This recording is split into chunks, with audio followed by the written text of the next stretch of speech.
Okay, let's go.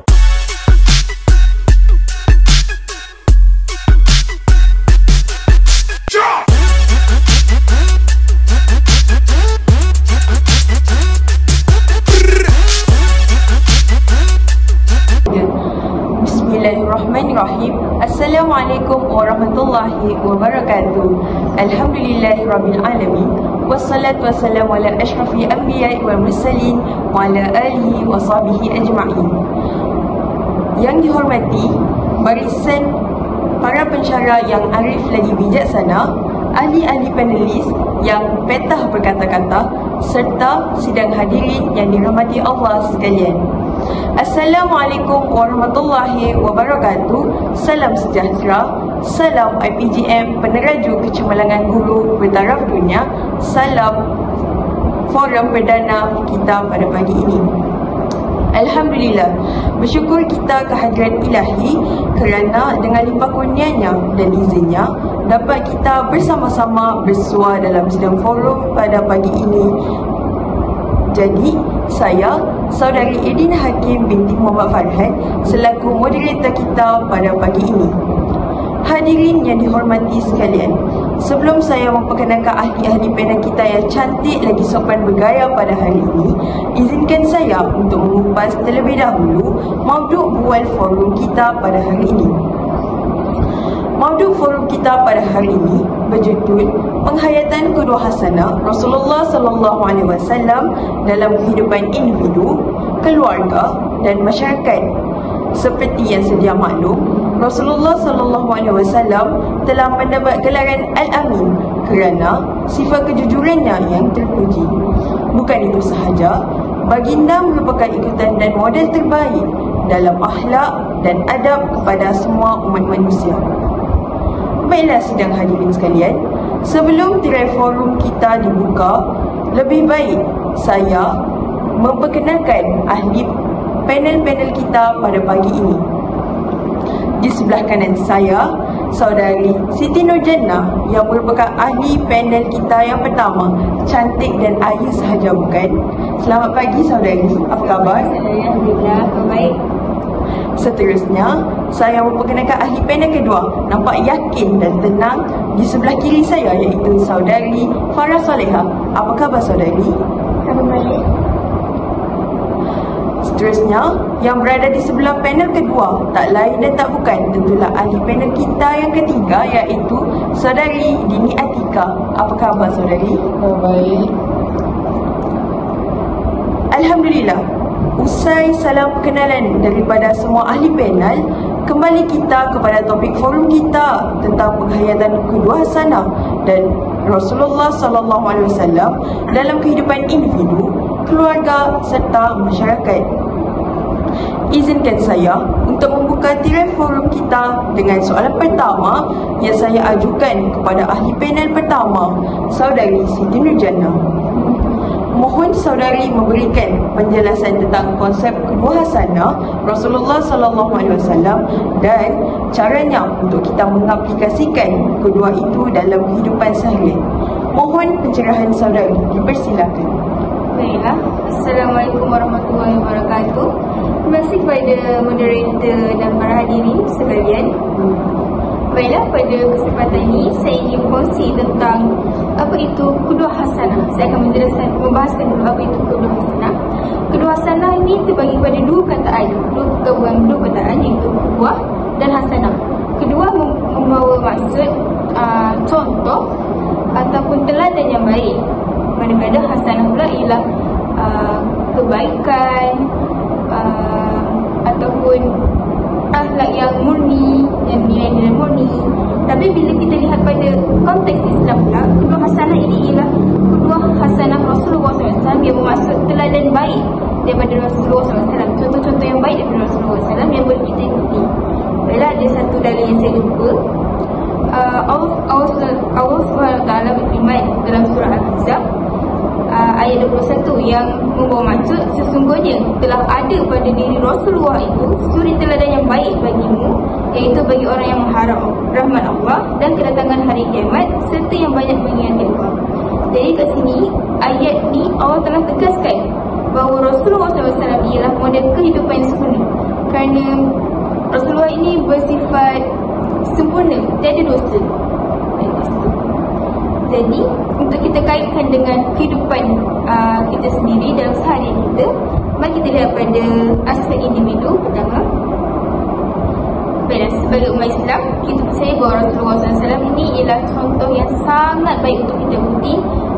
Salah seorang idola yang kita boleh jadikan idola dalam kehidupan seharian kita.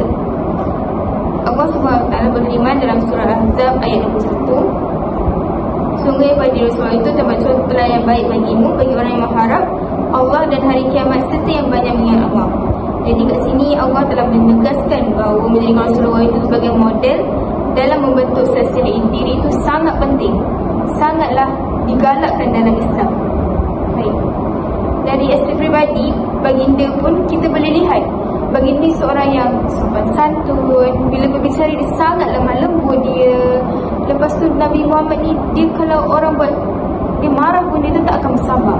Jadi kita nampak kat situ dia punya akhlak yang sangat baik, akhlak yang sangatlah pada manusia lain pun mungkin tak ada.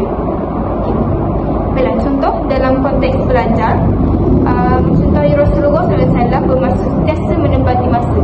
Kenapa kita cakap pasal menempati masa ni? Kerana menunaikan tanggungjawab akademik dengan ikhlas dan berusaha menambah ilmu sebagai benar. Rasulullah ni seorang yang sangat menempati masa. Kalau waktu solat, bila masuknya azan ataupun sebelum masuk azan lagi, Nabi sudah bersedia untuk solat. Jadi kat situ kita boleh contohi sikap baginda yang sentiasa tepati masa. Baik.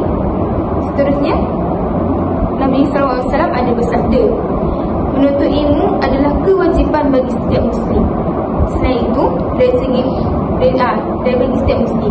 Jadi kat situ Nabi pun telah tekankan yang kita semua umat Islam ini, tak kisahlah umat Islam ke siapa, kena tuntut ilmu agar kita dapat tahu bagaimana nak melalui kehidupan kita dengan benar, dengan agar tidak tersesat atau terbesar pada jalan sesat. Seterusnya, selain itu, dari segi pengurusan emosi, Rasulullah menunjukkan ketenangan dan kesabaran yang luar biasa. Maksudnya kat sini, dalam kehidupan kita ni, berdasarkan akhlak Rasulullah yang sentiasa pandai urus emosi, tenang, sabar. Bahkan dalam perang pun, ramai yang macam Nabi pernah kena baling batu sampai terluka bulan dia, tapi dia tetap sabar, dia tidak marah pun. Jadi kat situ kita boleh contoh dia punya sikap dia tu. Baiklah, seterusnya ayat sekali, menghayati kedua Rasulullah SAW dalam diri bermaksud menjadikan baginda sebagai inspirasi untuk membaiki akhlak dan hubungan dengan Allah SWT. Jadi kat sini apabila seorang individu tu dia ada nilai mesti sabar, jujur, ikhlas dan amanah, jadi kat situ terbentuklah seorang individu yang bila kita pandang tu, Masya Allah, hebatnya orang itu, sabarnya orang itu. Faham tak? Jadi kita ni janganlah macam bila marah tu, wah ya Allah, aku nak jadi seperti Rasulullah, aku nak sabar macam dia. Jadi kita ambil apa yang kita boleh buat, kita ambil duduk. Rasulullah pun ada kata kita ambil duduk untuk tenangkan diri, untuk solat, baca Al-Quran. Jadi kita kat situ kita boleh ikut kat situ, kedua Rasulullah kat situ. Baiklah, kesimpulannya kat sini apa yang saya simpulkan, penyataan kedua hasan Rasulullah SAW bukan sekadar pengetahuan. Jadi kita bukan ambil itu sebagai pengetahuan, kita belajar oh Rasulullah ini adalah seorang yang baik, Rasulullah ini adalah seorang yang, jangan macam tu. Bila kita tahu saja pasal Rasulullah ni, kita tahu pasal sikap-sikap mulia dia, kita ambil dan kita amalkan kehidupan seharian kita. Okey, saya dari saya. Terima kasih.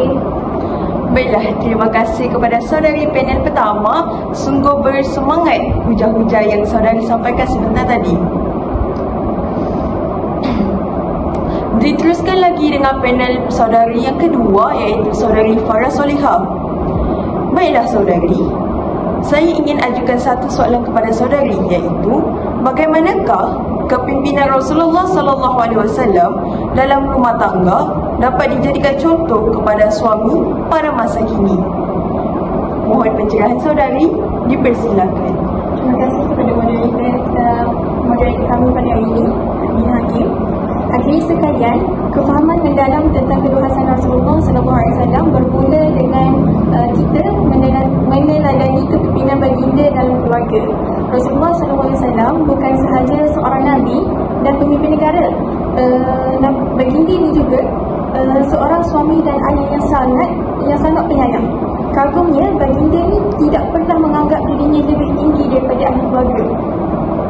Rasulullah SAW merupakan contoh terbaik dalam menunjukkan kasih sayang dan kelembutan terhadap isteri-isterinya. Baginda juga memimpin rumah tangga dengan penuh hikmah, kesabaran serta sifat penyayang yang tinggi. Dalam setiap keadaan, Rasulullah SAW ini tidak bersikap kasar. Sebaliknya, baginda bersikap macam mana? Baginda memilih jalan penyelesaian yang tenang dan bijaksana. Seterusnya, baginda juga sentiasa menghormati dan memahami perasaan para isteri baginda. Di samping itu, baginda juga membina hubungan yang saling menyokong dan penuh empati. Lebih daripada itu, baginda juga tidak keberatan membantu dalam urusan rumah tangga seperti menjahit, memasak, memperlihatkan sikap rendah hati serta rasa tanggungjawab yang mendalam sebagai ketua keluarga. Jadi, untuk pengetahuan semua, inilah contoh kepimpinan berasaskan kasih sayang dan tanggungjawab. Namun, terdapat satu kes pada tahun 2022 di mana seorang isteri terpaksa mengambil alih peranan sebagai ketua keluarga kerana suaminya gagal memikul tanggungjawab yang sepatutnya. Situasi seperti ini menunjukkan betapa pentingnya peranan suami sebagai pemimpin yang amanah dan bertanggungjawab dalam keluarga. Apabila suami mengabaikan tanggungjawabnya, keseimbangan dalam institusi kekeluargaan itu akan terganggu.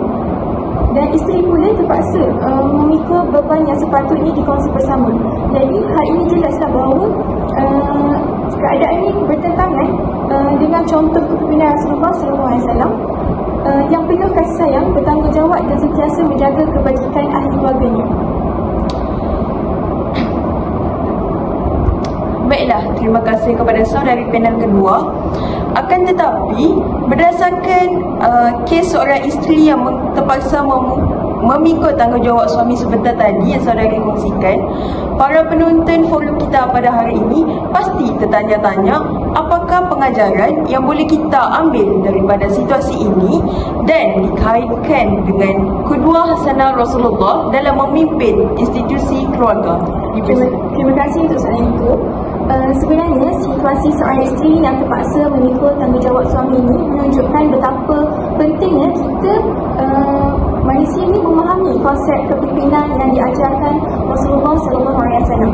Dalam Islam, suami ini bukan sahaja pemimpin keluarga, tetapi juga pelindung dan pembimbing kepada isteri dan anak-anak.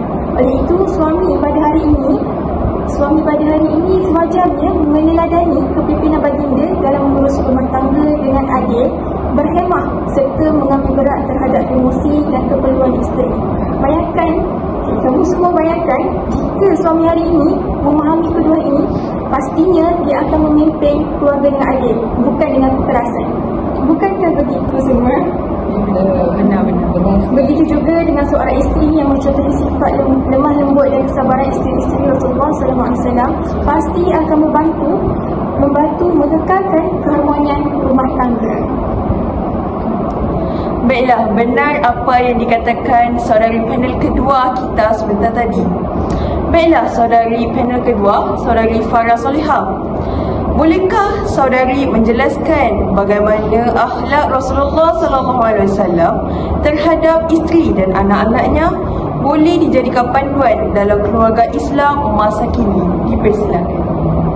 Ini memang satu persoalan yang sangat penting dalam memahami kedua Rasulullah SAW dalam keluarga.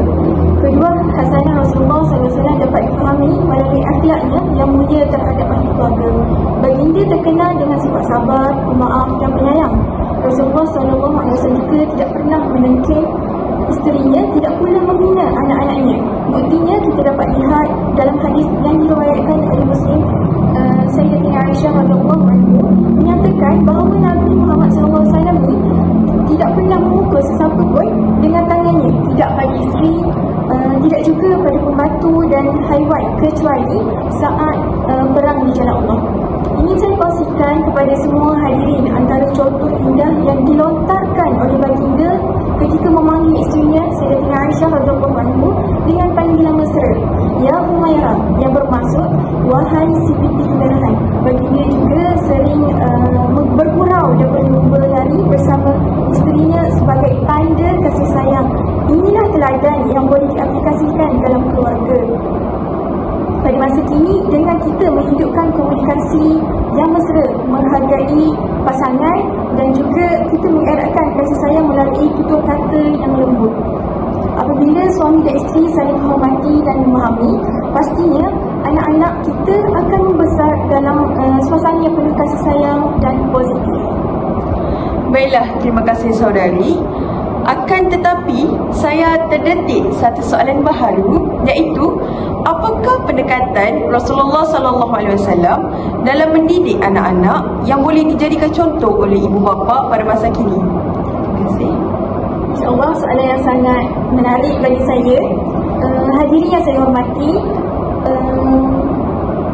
kedua hasanah Rasulullah SAW juga sangat jelas dalam cara baginda mendidik anak-anak dan ahli keluarga. Bagaimana ni?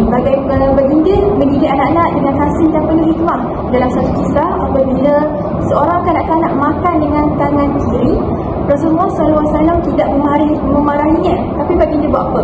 Baginda menasihati dengan lemah lembut. Apa yang ditanyakan oleh baginda? Wahai anak, makanlah dengan tangan kananmu dan sebutlah nama Allah. Nasihat baginda penuh dengan kasih, membolehkan anak-anak kecil mudah menerima, dan yang paling penting ialah memberi kesan yang mendalam.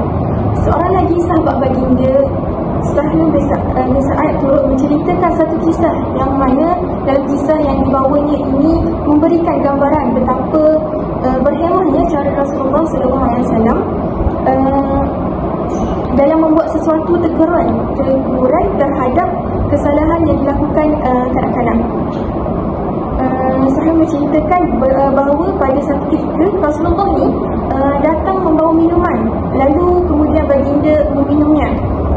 Sedangkan di sebelah kiri baginda ada seorang kanak-kanak, manakala di sebelah kanannya duduk beberapa orang dewasa. Maka Rasulullah SAW berkata kepada kanak-kanak itu, adakah kamu mengizinkan aku memberi minuman ini kepada mereka? Maka jawab kanak-kanak itu, tidak, demi Allah, aku sesekali tidak akan mendahulukan sesiapa pun untuk bahagian yang aku dapat ni daripada kamu. Maksudnya budak ni tak bagi hak milik dia ni kepada sesiapa pun, sebab itu milik dia kan. Lepas tu seterusnya Rasulullah ni meletakkan minuman itu di tangan ni. Maksudnya dalam kisah ni kanak-kanak tersebut adalah untuk mengetahui semua, kanak-kanak dalam kisah ni ialah Abdullah bin Abbas. Okey, pertama, baginda, apa yang kita boleh belajar sini ialah baginda tidak memaksa kanak-kanak itu untuk memberikan minuman tu kepada sesiapa. Kaedah yang diajarkan oleh Rasulullah kepada kita menunjukkan bahawa mendidik anak ni memerlukan kesabaran, kelembutan dan teladan yang baik daripada ibu bapa sendiri. Mengapa hal ini didemikian? Kerana anak-anak cenderung meniru setiap perbuatan yang mereka lihat, bukan sekadar apa yang mereka dengar. Jika ibu bapa menunjukkan teladan yang baik seperti bersikap jujur, menunaikan solat tepat pada waktu serta menjaga adab dan tutur kata, maka anak-anak ini akan mencontohi nilai-nilai tersebut. Hujah ini turut disokong oleh artikel terbitan media mata yang bertajuk Perangai Ibu Bapa Jadi Ikutan Anak, yang menjelaskan bahawa tingkah laku ibu bapa ini memainkan peranan besar dalam pembentukan sasiah anak-anak. Oleh itu, kefahaman tentang kedua Rasulullah SAW seharusnya diterjemahkan melalui pendidikan akhlak, disiplin dan kasih sayang dalam rumah tangga. Ibu bapa juga perlu mencontohi akhlak Rasulullah SAW dalam mendidik anak-anak dengan penuh hikmah dan kelembutan, bukan dengan kemarahan. Didikan berasaskan kasih sayang mampu membentuk suasana keluarga yang harmoni dan saling menghormati. Pada masa yang sama, penerapan disiplin yang berlandaskan nilai Islam seperti amanah, tanggungjawab dan menepati waktu akan membentuk kepribadian anak yang berakhlak mulia. Apabila ibu bapa sendiri yang menjadi contoh melalui perbuatan dan tutur kata mereka, anak-anak ini akan lebih mudah memahami serta menghayati ajaran Islam dalam kehidupan seharian. Inilah dimaksudkan dengan qudwah hasanah, di mana teladan yang baik bukan hanya diajar dengan kata-kata, tetapi dibuktikan melalui tindakan dan amalan harian dalam keluarga. Baiklah, bersemangat sungguh saudari sebentar tadi. Saudari, ini soalan yang benar-benar terakhir daripada saya. Kalau boleh dikongsikan, apakah harapan saudari atau pesanan terakhir buat para pendengar kita tentang bagaimana kita boleh menjadikan keluarga kita seperti keluarga Rasulullah SAW, dan apakah ia caranya? Terima kasih. Sebagai penutup, menghayati dan menghubungkan qudwah hasanah Rasulullah SAW dan keluarga bukan sekadar kita ni memahami sejarah kehidupan baginda, tetapi mengamalkannya dalam kehidupan seharian. Rasulullah SAW menunjukkan bahawa keluarga yang berasaskan kasih sayang, tolak ansur, keadilan dan ibadah pastinya akan melahirkan kesejahteraan hidup di dunia dan kebahagiaan di akhirat. Marilah kita mencontohi baginda dalam setiap aspek kehidupan sebagai suami yang penyayang, isteri yang setia, anak yang berbakti dan ibu bapa yang mendidik dengan kasih sayang. Apabila nilai-nilai ini diamalkan, maka terbinalah keluarga sakinah, mawaddah dan rahmah yang menjadi asas kekuatan umat Islam. Sekian, wabillahi taufiq wal hidayah. Assalamualaikum warahmatullahi wabarakatuh. Baiklah, terima kasih kepada saudari panelis kedua. Wah, sungguh bersemangat dan padat hujahnya sebentar tadi. Kita telah dengar hujah saudari panel pertama tentang qudwah hasanah dalam individu, dan seterusnya daripada panelis kedua iaitu qudwah hasanah dalam keluarga. Akan tetapi aspek kemasyarakatan masih belum disentuh. Jadi, tanpa melengahkan masa, saya akan menjemput panelis ketiga, saudari Dini Atika, untuk menerangkan qudwah hasanah dalam masyarakat. Dipersilakan. Terima kasih diucapkan kepada saudari Inina Hakim binti Farhan selaku moderator pada hari ini. Bismillahirrahmanirrahim. Assalamualaikum warahmatullahi wabarakatuh dan salam sejahtera. Terlebih dahulu, marilah kita panjatkan rasa syukur kehadirat Allah Subhanahu Wa Taala kerana dengan izin dan rahmatnya kita dapat bersama-sama menjayakan forum pada hari ini. Terima kasih kerana memberi ruang dan peluang kepada saya untuk meneruskan forum ini dalam tajuk penghayatan qudwah hasanah dalam kehidupan bermasyarakat. Rasulullah SAW diutuskan oleh Allah Subhanahu Wa Taala sebagai contoh terbaik bagi umat Islam dalam semua aspek kehidupan. Baginda bukan sahaja menjadi teladan dalam ibadah, tetapi juga dalam hubungan sosial dan kehidupan bermasyarakat. Sifat-sifat qudwah hasanah yang ada pada baginda menjadi panduan unggul dalam membentuk masyarakat yang harmoni, berakhlak dan saling menghormati. Nabi Muhammad SAW amatlah menitik beratkan tentang keutamaan membina masyarakat yang bekerjasama dalam kebaikan. Marilah kita perhatikan sabda Rasulullah SAW yang bermaksud, barang siapa yang punya lebihan bekalan iaitu makanan, hendaklah dia memberikan kepada mereka yang tidak mempunyai bekalan. Hadis riwayat Imam Muslim. Hadis ini memberi maksud bahawa Rasulullah SAW mengingatkan kita bahawa sebagai anggota masyarakat, kita perlulah saling menyokong dan memberikan motivasi yang berkesan sesama masyarakat. Masyarakat yang berjaya memerlukan usaha kolektif yang saling menyokong antara satu sama lain. Setiap daripada kita mempunyai peranan penting dalam membina masyarakat yang lebih baik. Dengan bekerjasama dan berkongsi kekuatan, kita akan dapat membentuk masyarakat yang lebih kuat dan penyayang. Setiap inisiatif positif kita adalah penting dalam usaha untuk mewujudkan masyarakat yang mencerminkan nilai dan aspirasi bersesuaian dengan tuntutan Islam. Selain itu, dalam kehidupan bermasyarakat juga, Rasulullah SAW amat menitik beratkan nilai perpaduan. Baginda mengajar umat Islam untuk saling membantu dan hidup dalam semangat ukhuwah Islamiah. Perpaduan ini dapat dikaitkan dengan peristiwa Piagam Madinah yang menjadi bukti kebijaksanaan baginda dalam menyatukan masyarakat yang berbilang kaum dan agama agar hidup aman di bawah satu pemerintahan yang adil. Perkara ini amatlah berkait rapat dengan pemerintahan pada zaman sekarang. Pemerintahan pada zaman sekarang mestilah berlaku adil dalam setiap tindakan yang dilakukan agar syariat Islam dapat ditegakkan. Hal ini sekaligus dapat menjadikan agama Islam terkenal di pesada dunia kerana bersejarah sifat kezaliman. Seterusnya, Rasulullah SAW juga hidup bersama masyarakat yang berbeza agama dan budaya. Baginda menunjukkan contoh terbaik dalam menghormati hak-hak mereka serta menggalakkan hidup bertoleransi. Sikap ini menjadikan Islam diterima dengan baik oleh masyarakat.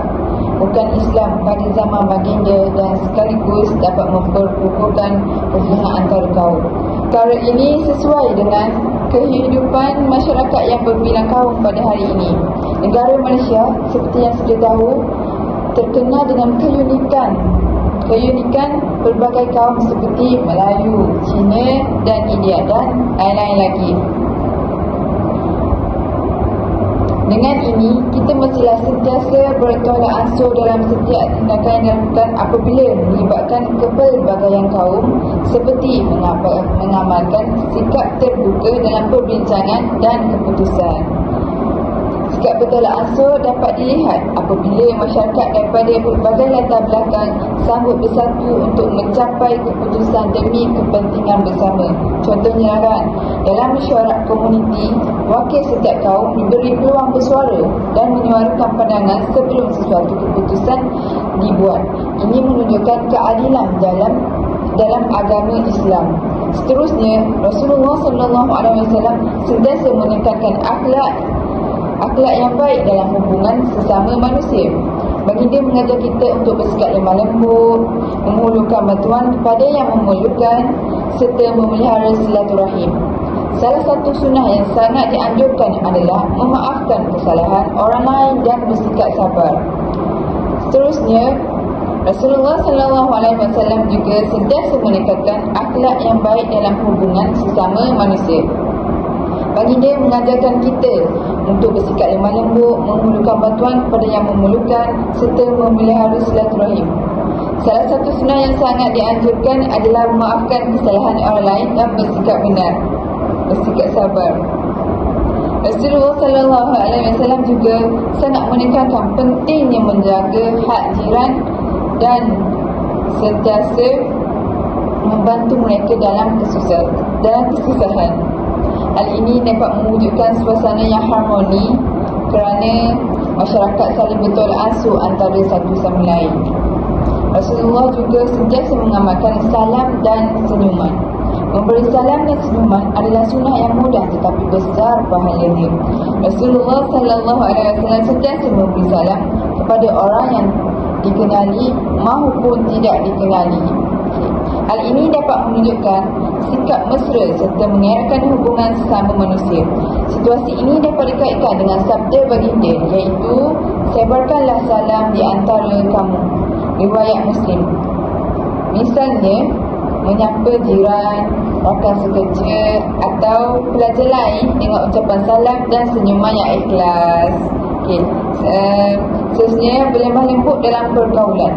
Rasulullah SAW terkenal dengan tutur kata yang sopan dan lemah lembut terhadap semua golongan masyarakat.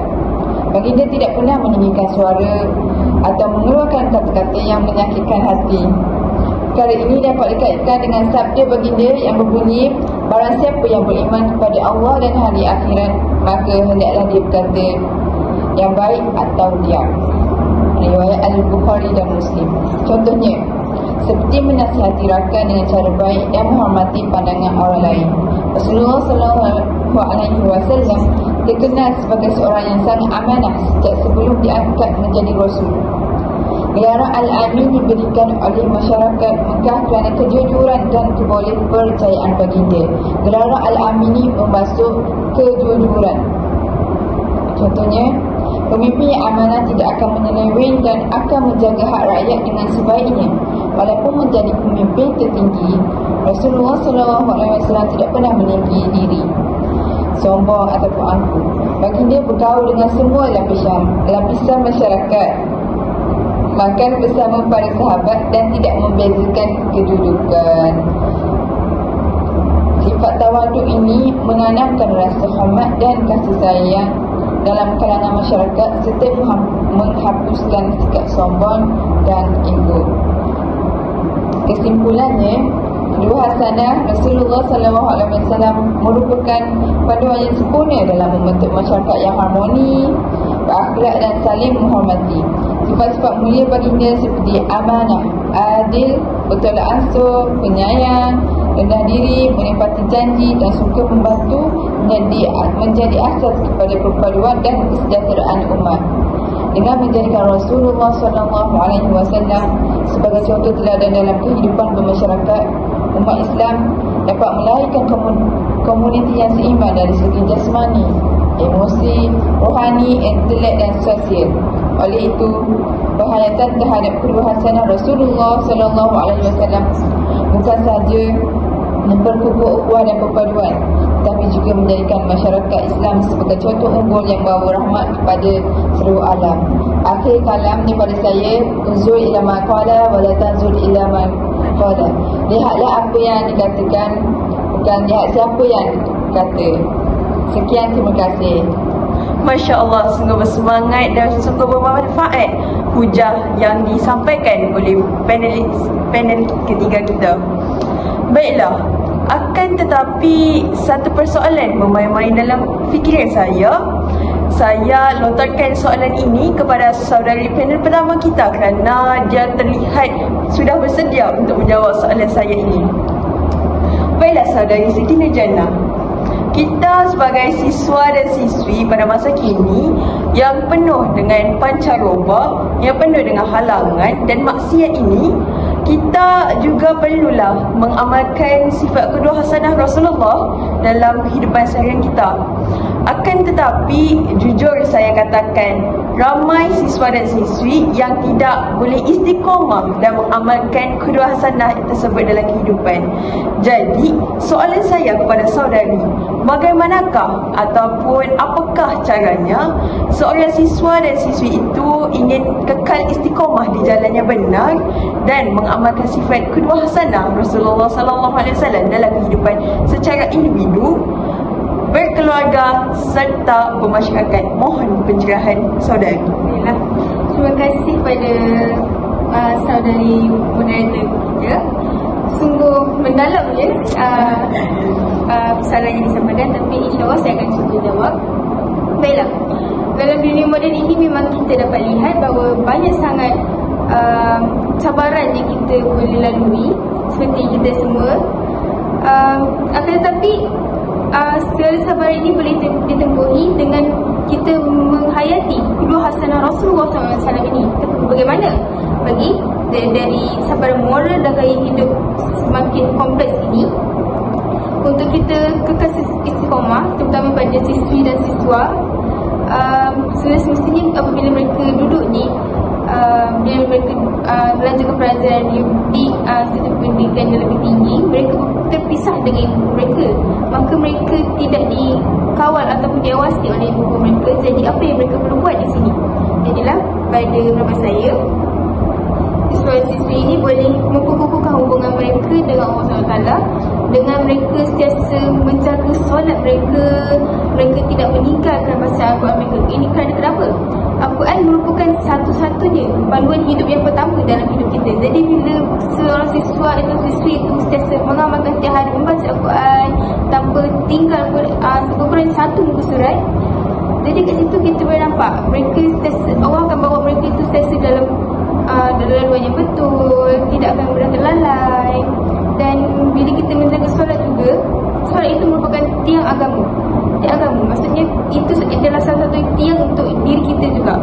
Jadinya bila kita menjaga solat tu, tiang kita itu tidak akan runtuh ataupun jatuh.